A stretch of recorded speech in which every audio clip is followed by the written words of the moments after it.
Don't turn around, girl. I have watched you all evening, and you are exactly what I need. Your Grace, I don't. Pretend you're my son's fiancée. He had not been asked, he had not been warned, and yet somehow, he already knew his mother had just changed his life without his permission.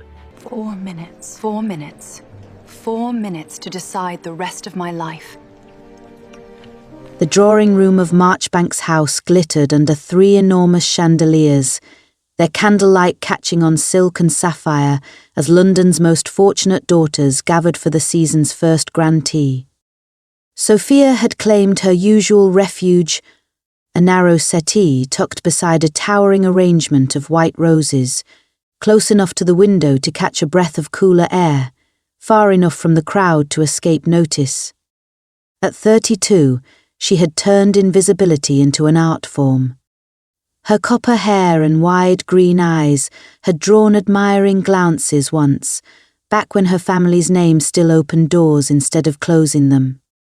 But 2 years ago, her father's reckless investments had collapsed overnight, and the suitors who'd once lingered at her side had vanished just as fast, leaving behind nothing but whispers, unpaid accounts, and a house slowly crumbling around her mother's forced smiles.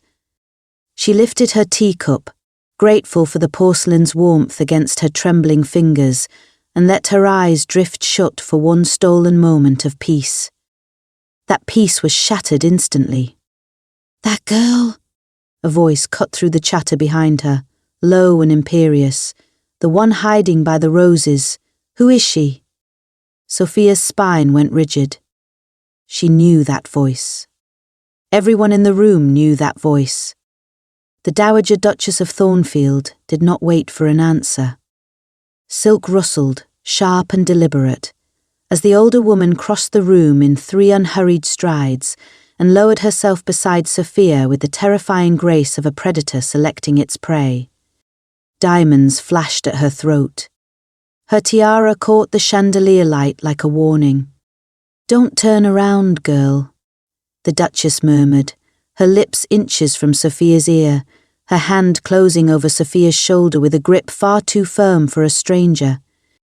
"I have watched you all evening, and you are exactly what I need." Sophia's teacup rattled against its saucer. "Your Grace, I don't." "Pretend," the Duchess breathed, each word dropped like a stone into still water. "You're my son's fiancée." Across the room, half hidden in the shadow of the doorway, a tall figure in a dark tailcoat went utterly still, and Sophia felt his gaze land on her like a verdict already passed. The Duchess's grip did not loosen. If anything, it tightened her fingers, pressing into Sophia's shoulder with the authority of a woman who had never once in her life been told no. Around them, the tea party carried on, oblivious, 100 polite conversations rising and falling like waves that had no idea a shipwreck was happening in their midst. "You misheard me, Your Grace," Sophia managed, though her voice came out thinner than she intended. "Surely you misheard yourself. I say precisely what I mean always." The Duchess's eyes swept over her, quick and merciless, cataloguing everything. The lavender gown went soft at the seams from too many washings. The lace cuffs mended so carefully that only a woman who'd once done fine needlework herself would notice the repair. Frayed gloves. A gown 2 seasons out of fashion, though beautifully kept. Someone taught you to make do with little. And that necklace. Her gaze lingered on the amethyst pendant at Sophia's throat. "Your mother's, I'd wager. Sold everything else, kept that." Heat crawled up Sophia's neck. "I don't see how my wardrobe concerns Your Grace." "It concerns me a great deal, because it tells me you understand desperation." The Duchess leaned closer still, her voice dropping to something almost gentle, which somehow frightened Sophia more than the imperious tone had. "And desperate people make excellent business partners. They don't waste time pretending they have choices they don't have." Sophia's teacup had gone cold in her hands. She set it down before her trembling fingers betrayed her further. Whatever arrangement you imagine, Your Grace, I must decline. I don't know your son. I don't know you. You will know us both intimately within the month, or my name isn't Constance Thornfield. The Duchess's smile did not reach her eyes. Here is the truth plainly, since you clearly prefer plain truths to games. My son has become a scandal simply by existing. Reclusive. Unmarried at 31. The papers have begun inventing reasons why, reasons that grow uglier with each printing. I need that gossip silenced, and I need it silenced by a betrothal no one can pick apart. You, my dear, are unknown enough that no one has an opinion of you yet, and desperate enough that you won't run to the scandal sheets selling secrets for pin money. You want me to lie to all of London.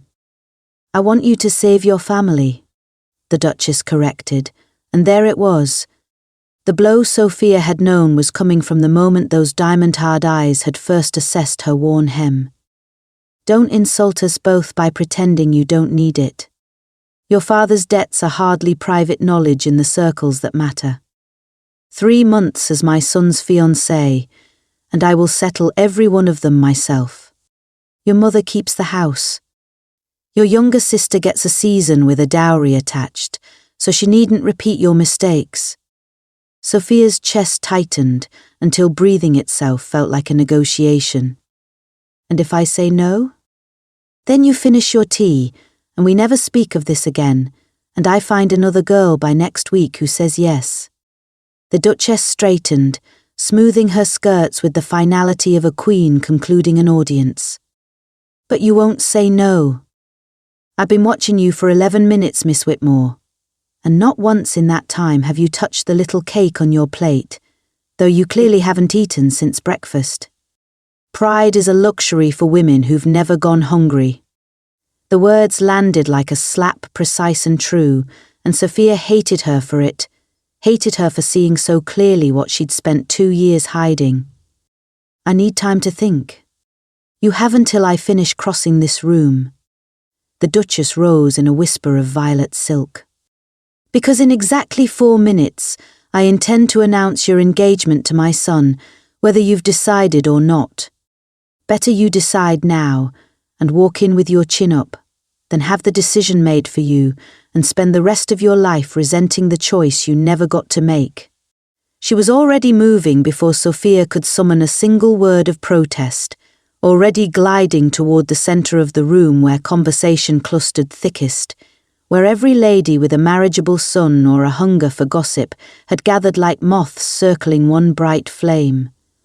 Sophia sat frozen for exactly 3 of those 4 minutes, her mind a storm of her mother's hollow cough, the letters from creditors stacked unopened on the study desk, her sister Anne's quiet question last month, will we have to sell the piano too?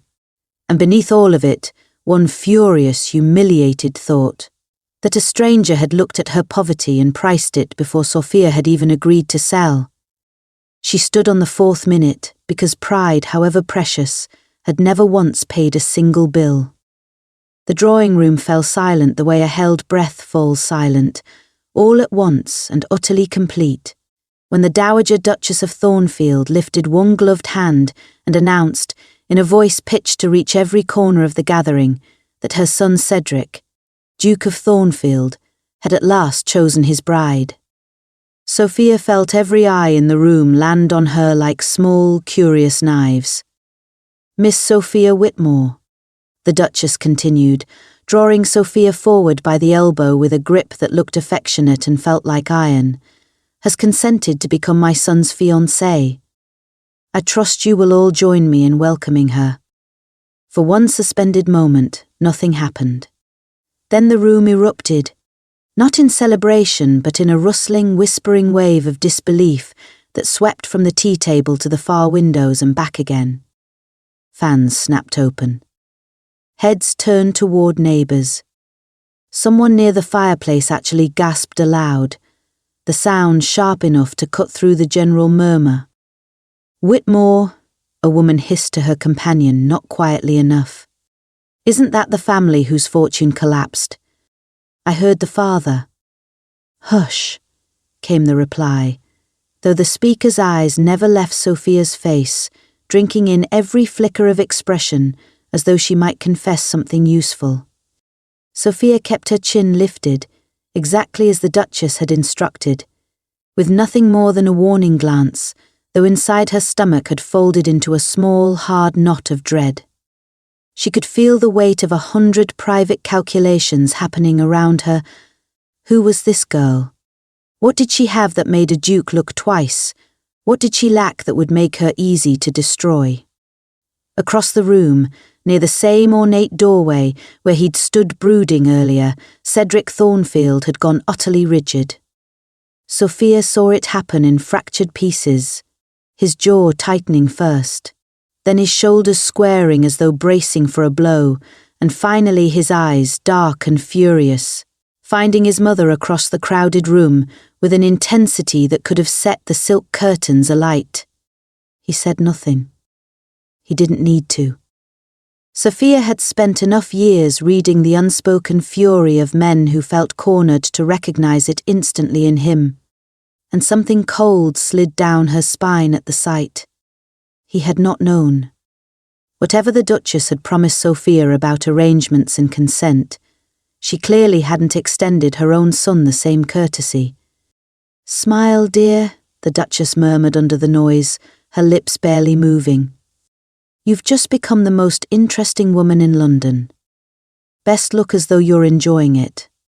Sophia managed something that might have passed for a smile if no one looked too closely.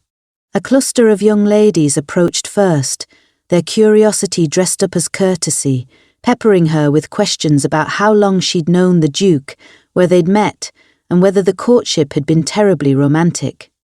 Sophia answered in vague, pleasant half-truths, her mind racing 3 steps ahead of her mouth, improvising a history for a relationship that had existed for less than 5 minutes. "You're very calm for a woman who's just become engaged to the most talked-about man in England," observed an older woman with sharp eyes and sharper rouge, watching Sophia with open suspicion. "Most girls would be weeping with joy." "Most girls haven't had 11 minutes to prepare for the announcement," Sophia replied before she could stop herself, and something in her own dry honesty startled a laugh out of the woman, unexpected and genuine. "Well," the woman said, eyeing her with new interest, "perhaps you'll do after all."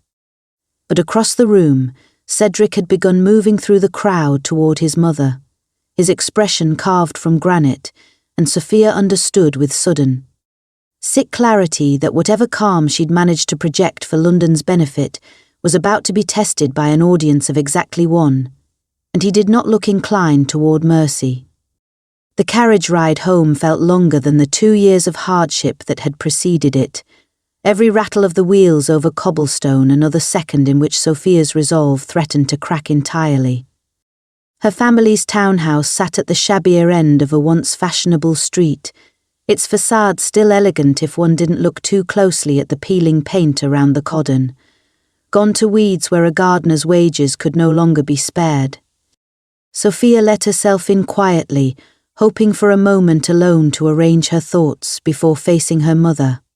But hope had never been particularly generous to her lately. "Sophia?" Her mother's voice drifted from the sitting room, thin and tired in a way that never failed to twist something painful in Sophia's chest. "You're back early. Was the gathering not to your liking?" Sophia stepped into the doorway and found her mother exactly where she'd left her that morning, seated near the window with a basket of mending in her lap, her once fine hands now permanently marked by needle pricks and cold weather. Anne sat nearby at the old piano, not playing, simply resting her fingers on the keys as though the silence itself was a kind of practice. "Mother," Sophia said, and something in her tone made both women look up sharply. Something happened. She told them everything, standing in the middle of the worn carpet because sitting felt impossible with this much nervous energy coursing through her, the words tumbling out faster as she went. The Duchess's whispered ultimatum, the announcement before the entire room, the debts that would vanish. the season that would be secured for Anne, the 3 months she'd have to spend playing fiancée to a duke who, by all appearances, wanted no part of the arrangement. Her mother's mending fell forgotten into her lap. "You agreed to this? Without consulting me?" There wasn't time to consult anyone. I had 4 minutes, Mother, and a room full of witnesses waiting to hear the answer. Sophia's voice cracked slightly. "I did it for you. For Anne. I didn't do it for myself. I know that, my darling. I know." Her mother rose, crossing the room to take Sophia's hands in her own cold, careworn fingers. "But do you understand what you've agreed to?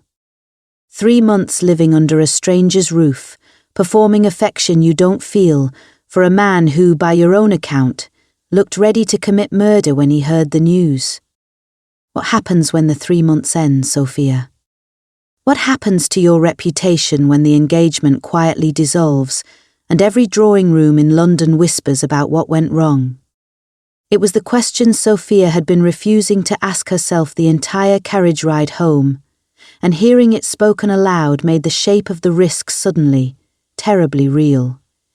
She would emerge from this either as the woman clever enough to have secured a duke's affections and lost them through some genteel misfortune, or as the fraud who'd been paid to play a part and discarded the moment her usefulness expired. There would be no middle ground, no quiet retreat back into anonymity. She had traded invisibility for a story London would tell about her for years, and she had no control over which version of that story would survive. "I know the risk," Sophia said quietly. "I weighed it against watching you cough through another winter in an unheated house, and against Anne never having the chance I had before everything collapsed. The math wasn't difficult, Mother, even if the answer frightens me." Anne, silent until now, finally spoke from the piano bench, her young voice unsteady. "You're doing this for me?" "I'm doing this for all of us," Sophia said, and meant it, though beneath the resolve a small, honest voice reminded her that she was also doing it because refusing would have meant watching someone else step into the role instead. And something about that possibility, illogical as it was, had bothered her more than she wanted to examine. Her mother studied her for a long moment, searching her face for something, doubt perhaps, or regret, some sign that this decision had been coerced rather than chosen. Whatever she found seemed to settle something in her, because she finally nodded, slow and reluctant. "Then we'll need to see about your wardrobe," her mother said, attempting practicality as a shield against the fear still evident in her eyes. "You cannot arrive at Thornfield House looking as though you've been dressed by charity. There's no money for new gowns, Mother. There will be, apparently, quite soon." Her mother managed a thin, watery smile. "Let the Duchess's coin work in our favour for once, since she's seen fit to spend it, arranging your future without asking either of us first." That night, long after the house had gone quiet, Sophia lay awake staring at the water stains spreading across her bedroom ceiling, and let herself finally feel the fear she'd kept locked away all through the calm performance of the afternoon. Somewhere across the city, in a mansion she'd never set foot in, a furious duke was likely pacing his study, plotting exactly how he intended to make her regret ever walking into that drawing room. She fell asleep still turning that thought over, wondering with a shiver she refused to name whether some small, reckless part of her was more curious than afraid to find out. Thornfield House rose from the London fog like something built to intimidate rather than welcome. Its dark stone facade stretching 3 stories high behind wrought iron gates that a footman had to unlock personally to admit her carriage. Sophia stepped down onto the gravel drive with her small travelling case in hand, feeling smaller than she had in years, despite the careful posture she'd practiced the entire ride over. The housekeeper who met her at the door, a severe woman introduced only as Mrs. Prewitt, offered a greeting so frosty it barely qualified as courtesy. "His Grace is expecting you in the study," she said. already turning to lead the way through corridors hung with portraits of stern-faced Thornfield ancestors who all seemed to share the same disapproving eyes. I should warn you, Miss Whitmore, that His Grace has not been receptive to this arrangement. I gathered as much from the announcement, Sophia murmured, and Mrs. Prewitt's mouth twitched in what might have been sympathy, quickly suppressed. The study door stood closed at the end of a long hallway, and Mrs. Prewitt knocked once before opening it and stepping aside, leaving Sophia to cross the threshold alone. Cedric. Thornfield stood behind a heavy oak desk, his back to a window that overlooked a garden gone grey with autumn, and when he turned to face her, Sophia understood immediately why the entire town had spent years whispering about him. He was not merely handsome in the ordinary way of wealthy men who'd never wanted for anything. There was something coiled and dangerous beneath his composure, dark eyes that assessed her with the same merciless precision his mother had used at the tea party, though where the Duchess's scrutiny had felt calculating, his felt like standing too close to a fire that hadn't decided yet whether to warm her or burn her. "So," he said, his voice low and controlled in a way that suggested enormous effort, "you're the woman my mother has decided will save my reputation. I'm the woman your mother decided would save my family." Sophia countered, refusing to let her voice shake despite the way her pulse hammered against her throat. "I understand you had no say in the matter." "Neither, I assure you, did I." Something flickered across his expression, surprise perhaps, quickly buried beneath the same guarded fury he'd worn since the announcement. "No say. And yet here you stand, in my house, wearing my mother's ring, apparently." Sophia glanced down at the amethyst pendant at her throat, then understood he meant something else entirely, and followed his gaze to the small velvet box sitting open on his desk, a ring inside it that caught the grey afternoon light with cold, expensive brilliance. "I haven't worn anything of the sort," she said carefully. "I only learned of this arrangement myself yesterday afternoon, Your Grace, moments before your mother announced it to half of London." "And you agreed?" "I agreed because your mother offered to settle my family's debts and secure my sister's future, and because she gave me exactly 4 minutes to decide before making the announcement, regardless of my answer." Sophia's composure cracked slightly, temper finally breaking through the careful diplomacy she'd rehearsed the entire carriage ride. "Forgive me if I failed to consider your feelings in the matter, Your Grace, given that mine weren't considered either." For a long moment, he simply looked at her, something shifting behind his dark eyes that she couldn't quite name. Recalculation, perhaps, the sense of a man revising an assumption he'd walked in certain of. "You're angry," he said finally, sounding almost surprised by the observation. "I'm terrified," Sophia corrected, deciding honesty might serve her better than pride in a room where pride had already cost her enough. But anger is easier to wear in front of strangers. Something almost like respect crossed his face before he shuttered it away again. "My mother has a talent for making other people's lives her business. I apologize that you've become her latest project. I don't need your apology, Your Grace. I need to know whether you intend to honor this arrangement, or whether I've upended my family's entire future for nothing." He studied her for a long, silent moment, and Sophia forced herself to hold his gaze, despite every instinct urging her to look away first. Finally, he moved around the desk, closing some of the distance between them, though he stopped well short of anything that might be called familiar. "Sit, Miss Whitmore," he said. "If we're to survive my mother's meddling with any dignity intact, we'd best discuss terms."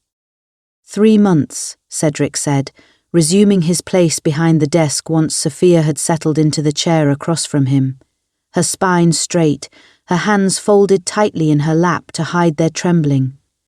"That's what my mother has apparently promised the ton, and what she's promised you, if I understand the arrangement correctly.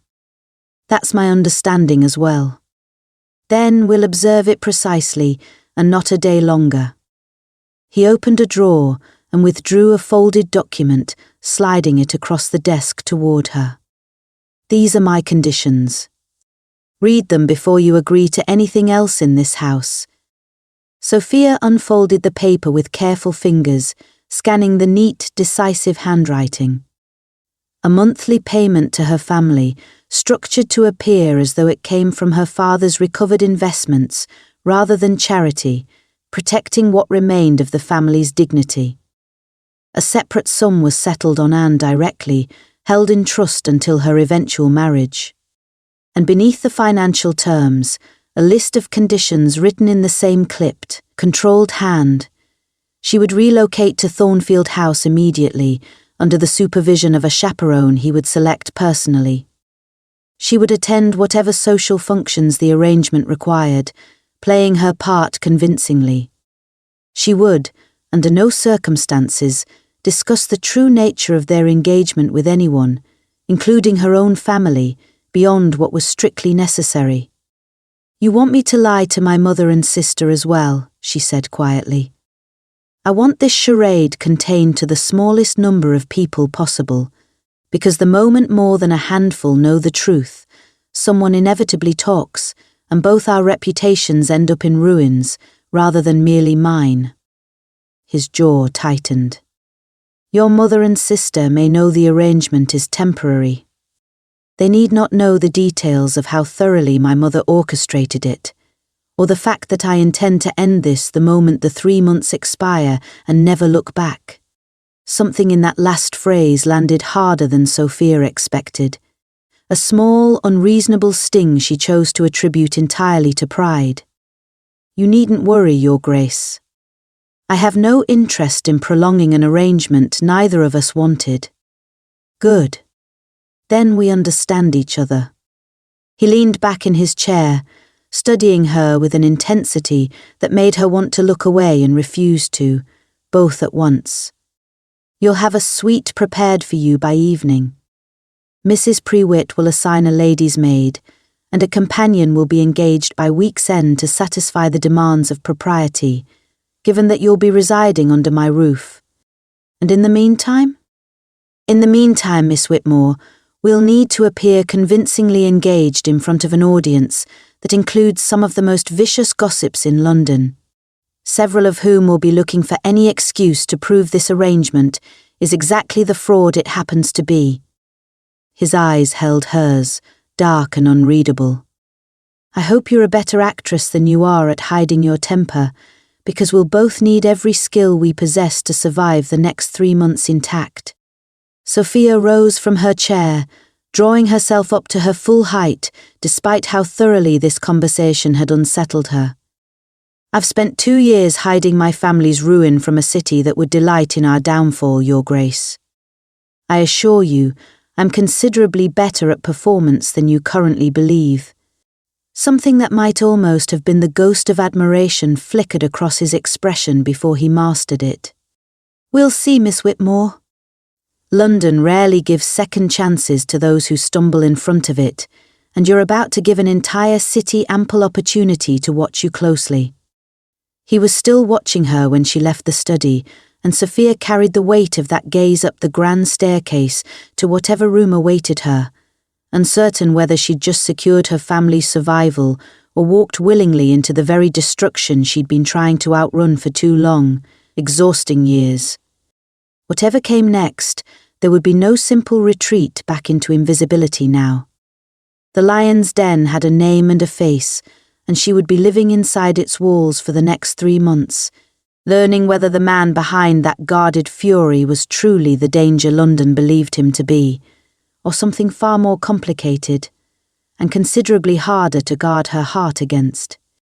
The suite prepared for Sophia occupied the entire east wing, larger than her family's entire townhouse combined, with tall windows overlooking gardens, still holding on to the last stubborn green of autumn. A 4-poster bed draped in ivory silk dominated the room, and a dressing table gleamed with crystal bottles that had clearly never been touched by anyone but a housemaid's dusting cloth. "His Grace instructed that you have whatever you require," Mrs. Prewitt said, standing in the doorway with her hands folded, her expression giving away nothing. Though I confess, Miss Whitmore, I've served this family 18 years, and I've never once seen the Duke bend to his mother's schemes before. You must understand my reservations. I understand them perfectly, Sophia replied, setting down her small travelling case in a room clearly built for luggage 10 times its size. I have a few of my own. Something in her honesty seemed to catch the housekeeper off guard, a flicker of surprise crossing her stern features before she recovered her composure. The lady's maid will attend to you within the hour to discuss your wardrobe for tomorrow evening's dinner. His Grace has invited a small party. A test, I imagine, before anything larger. A test, Sophia repeated, feeling the knot in her stomach tighten further. London will be watching everything you do for the next 3 months, Miss Whitmore. Every word, every glance, every misstep. Mrs. Prewitt's tone softened slightly, though her eyes remained sharp. I'd advise you to learn the house quickly and learn the Duke's temperament faster still if you mean to survive what's coming.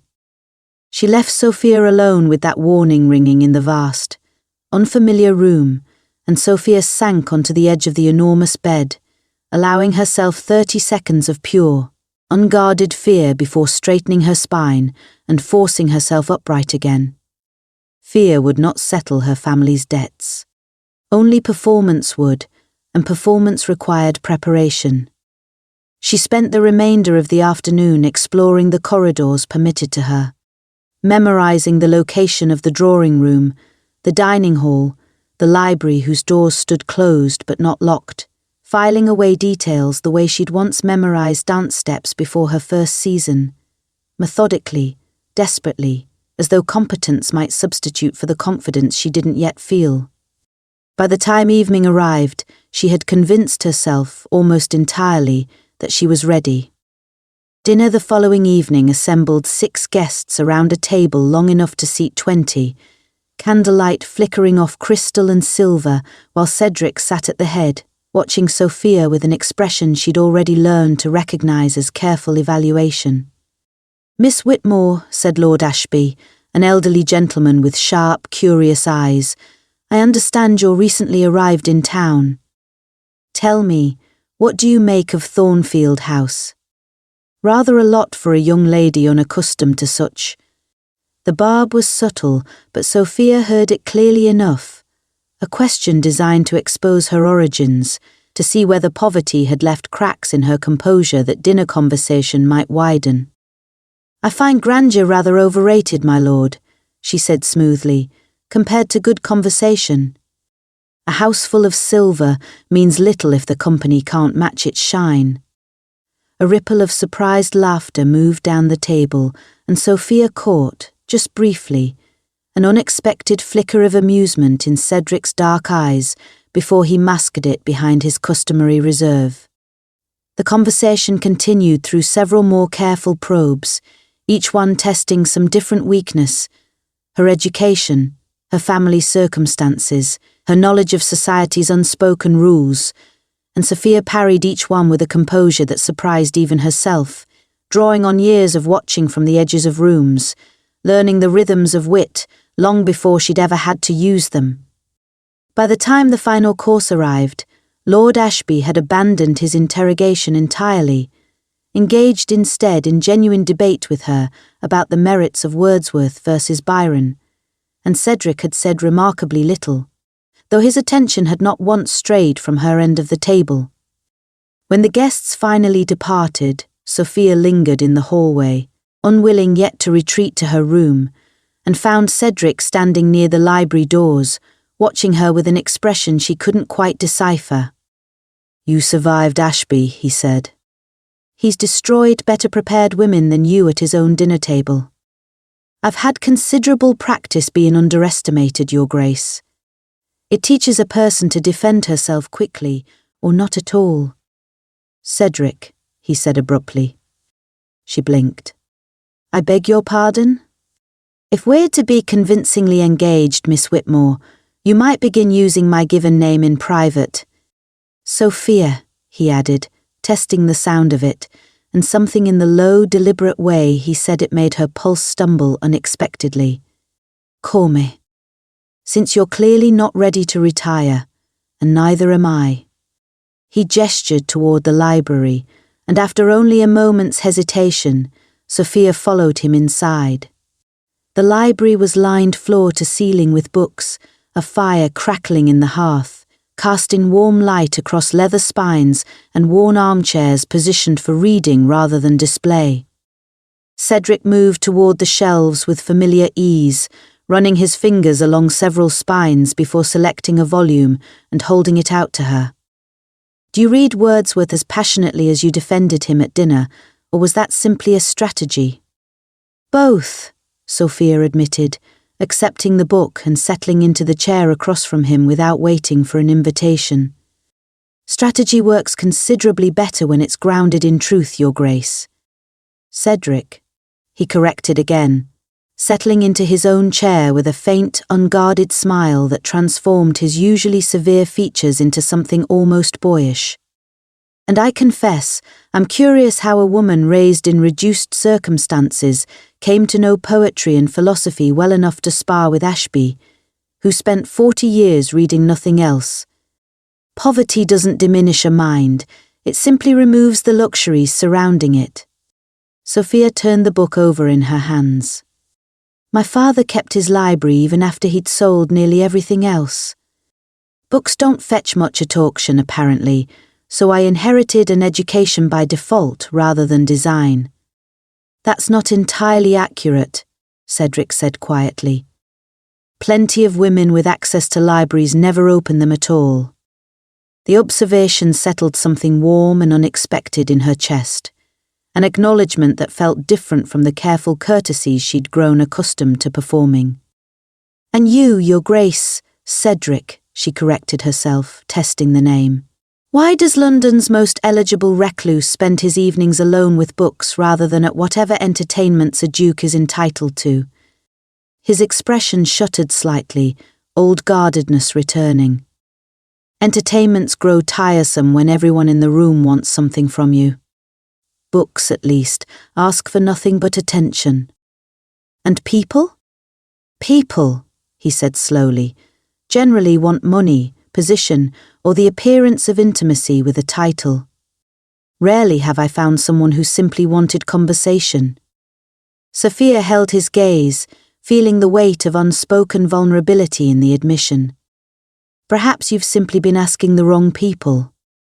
Something shifted in his expression, a crack in the careful armor he wore like a second skin, and for one suspended moment, the distance between their chairs felt considerably smaller than it had a moment before. We should discuss the ball, he said abruptly, breaking whatever fragile thread had begun weaving between them. Lady Pemberton's, 3 days from now. It will be our first true test in front of society at large, and I suspect several guests will be actively hunting for cracks in our story. The warmth of the moment before gave way to familiar tension, and Sophia nodded, grateful for the shift back toward practical matters, even as some small, unguarded part of her regretted the retreat. Then we'd best prepare our story carefully, she said, since I suspect we'll both need it flawlessly. Lady Pemberton's ballroom blazed with 1,000 candles, silk gowns swirling across polished floors, while an orchestra filled the air with music that couldn't quite drown out the whispered speculation trailing Sophia and Cedric from the moment they arrived. Smile, Cedric murmured against her ear as they moved through the receiving line, his hand warm and steady at the small of her back.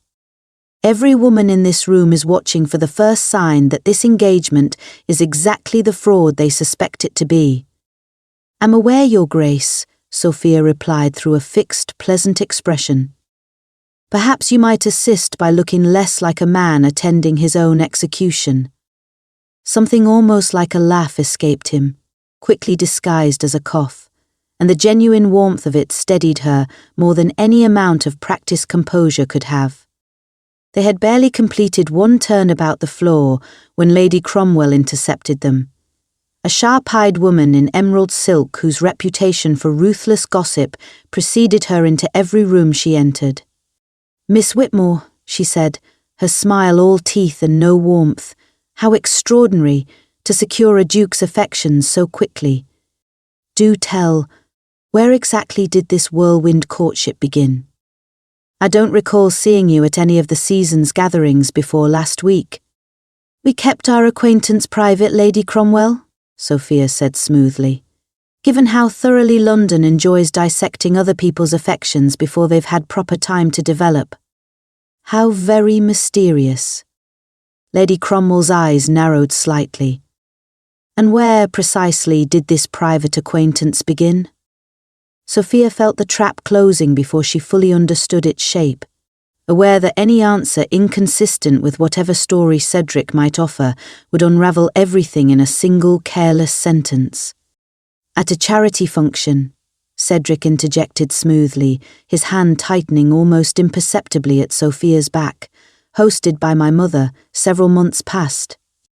Miss Whitmore's quiet intelligence stood apart from the usual chatter, and I confess I found myself considerably more interested in continuing the conversation than propriety strictly allowed. The answer arrived so effortlessly, so convincingly detailed, that Sophia felt a fresh wave of admiration mixed with unease. He was, apparently, an even better performer than she'd credited him for, though the ease of his fabrication left her wondering, uncomfortably, how much of tonight's warmth toward her was equally rehearsed. Lady Cromwell's smile sharpened further, unconvinced but unable to immediately produce a counter. "How romantic," she said, in a tone that suggested precisely the opposite. "I do hope, for both your sakes, that the rest of your story holds up as well under scrutiny." She swept away toward another cluster of gossip, and Sophia exhaled slowly, aware of how close that exchange had come to disaster. "That woman will not stop until she's found a crack," Cedric murmured, guiding her toward the terrace doors and the cooler air beyond. "We'll need to be considerably more careful than tonight, if we mean to survive her scrutiny for 3 months. Outside, the terrace stretched quietly and shadowed beneath a sky just beginning to clear of clouds, and Sophia allowed herself a moment to breathe freely for the first time all evening. "Thank you," she said quietly, "for the quick answer there. I nearly cost us both everything. We're partners in this, Sophia, whether either of us anticipated the arrangement." His voice had dropped into something low and unguarded, and in the moonlight his expression seemed softer than she'd yet seen it, stripped temporarily of its usual careful reserve. "I find myself, against considerable expectation, rather glad of the partnership." The words settled somewhere dangerously close to her heart, and before she could examine that feeling too closely, they were interrupted by a fresh trill of ballroom music beckoning them back inside, back toward the performance neither of them, apparently, wanted quite as badly to escape as they should. 3 weeks slipped by in a blur of careful performances, each ball and dinner party growing marginally easier as Sophia and Cedric refined their shared history into something seamless, until one evening at the opera changed everything without warning. The Royal Opera House glittered with London's finest, velvet and gems catching candlelight as the orchestra tuned in the pit below, and Sophia sat beside Cedric in his private box, acutely aware of his proximity in the small, enclosed space in a way she'd been trying to ignore for weeks now.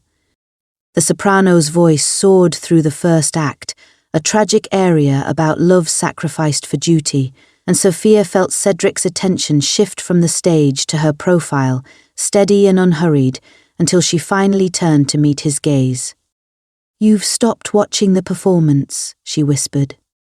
"I find I'm considerably more interested in this one," he murmured, and something in his voice carried a weight that made her breath catch. "Cedric, I've stopped pretending, Sophia." The words arrived low and rough, stripped of all careful composure. "Somewhere in these past weeks, this arrangement stopped feeling like a performance to me, and I find I can no longer sit beside you at the opera and continue lying to us both about what I feel." Her heart hammered painfully against her ribs, equal parts terror and something dangerously close to joy. "You mustn't say such things. This was never meant to become real.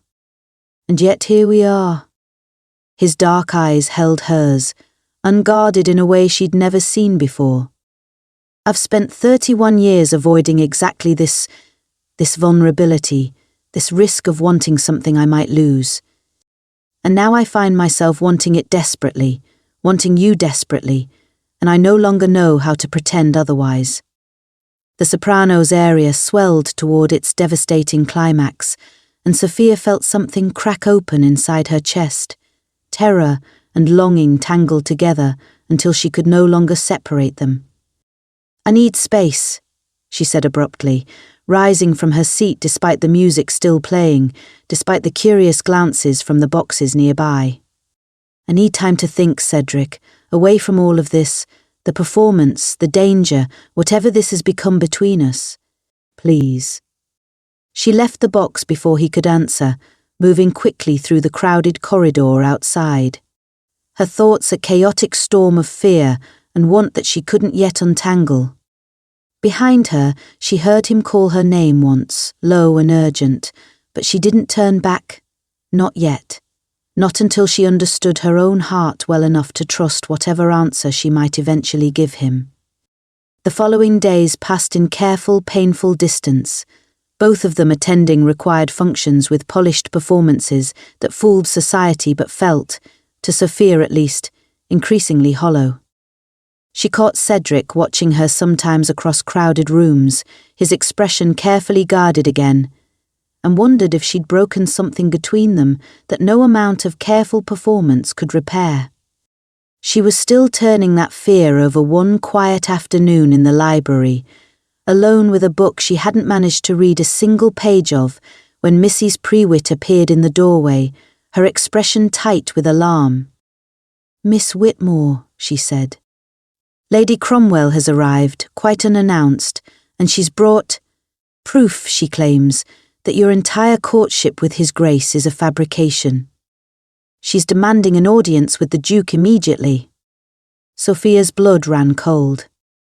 The 3 months of careful performance, the fragile trust they'd built, the confession at the opera she hadn't yet found the courage to answer, all of it teetering now on the edge of complete and public collapse.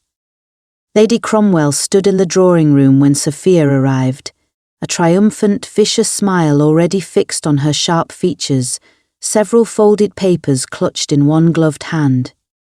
"Miss Whitmore," she said, "how fortunate you've joined us. I was just explaining to His Grace that I've spent the past several weeks investigating your charming courtship story, and I've discovered some rather significant inconsistencies." Cedric stood near the fireplace, his expression carved from granite, though Sophia could see the tension coiled in his shoulders as he watched Lady Cromwell with barely contained fury. "The charity function you claim brought you together," Lady Cromwell continued, unfolding one of her papers with theatrical relish, "did not in fact include Miss Whitmore on the guest list. I've confirmed this personally with 3 separate attendees, all of whom insist they'd never once seen her before your engagement was announced." "Lady Cromwell," Cedric began, his voice dangerously low, "I'd advise you consider carefully before." "I'd advise you to consider carefully, Your Grace, before continuing to deceive all of society with a fabricated courtship designed, I can only imagine, to trap you into an engagement neither party genuinely desires." Lady Cromwell's smile sharpened further. "I intend to share my findings with several very interested parties by morning, unless someone offers me a considerably more convincing explanation than the one you've been performing for 3 weeks now." The room fell silent, thick with the weight of impending catastrophe, and Sophia felt every possibility narrowing toward a single terrifying choice. She could watch Cedric scramble for another fabrication, another careful lie to patch the widening crack in their story, and hope Lady Cromwell believed it long enough to protect what remained of both their reputations. Or she could finally tell the truth and accept whatever devastation followed. "She's right," Sophia said quietly, into the terrible silence, and watched Cedric's head turn sharply toward her, alarm flickering across his features. "The courtship story was fabricated, Lady Cromwell. Every word of it." "Sophia," Cedric started, but she pressed forward before her courage could fail her. "The Duchess arranged this engagement to silence gossip about her son's reclusive reputation, and to settle my family's considerable debts in exchange for my participation," Sophia continued, her voice steadying with each word, despite the enormity of what she was confessing. "I agreed because my family faced ruin, and because I had exactly 4 minutes to decide before the announcement was made, regardless of my answer. That much of your investigation, Lady Cromwell, is entirely accurate." Lady Cromwell's triumphant smile widened further, scenting complete victory. "How delightfully scandalous. I do wonder how London will receive the news that their beloved Duke purchased himself a fiancée like some manner of transaction." "But you're wrong about one thing," Sophia interrupted, turning to face Cedric directly, her heart pounding as she prepared to gamble everything on a truth she'd only just found the courage to fully acknowledge. "Whatever began as an arrangement stopped being fabrication weeks ago, at least on my part. I came into this house prepared to perform affection I didn't feel, and instead found myself falling in love with a man I was never meant to actually want." The room went utterly silent, Lady Cromwell's triumph faltering into confused uncertainty, and Cedric stared at Sophia with an expression of such raw, unguarded hope that it stole the breath entirely from her lungs. "I fled the opera because I was terrified of exactly this," Sophia continued, unable to stop now that the truth had finally broken free, terrified of wanting something real when everything about this arrangement was built on desperation and financial necessity. "But I'm done being afraid of my own heart, Cedric, and I'm done letting fear make my choices for me." Cedric crossed the room in 3 long strides, closing the distance between them entirely, his dark eyes bright with an emotion Sophia had never seen him allow himself before. "Then let me be equally honest, in front of whatever audience Lady Cromwell has assembled for us." He turned to face the older woman, his voice ringing with sudden fierce authority. "Yes, this engagement began as my mother's fabrication. And yes, Miss Whitmore agreed to it under considerable financial duress.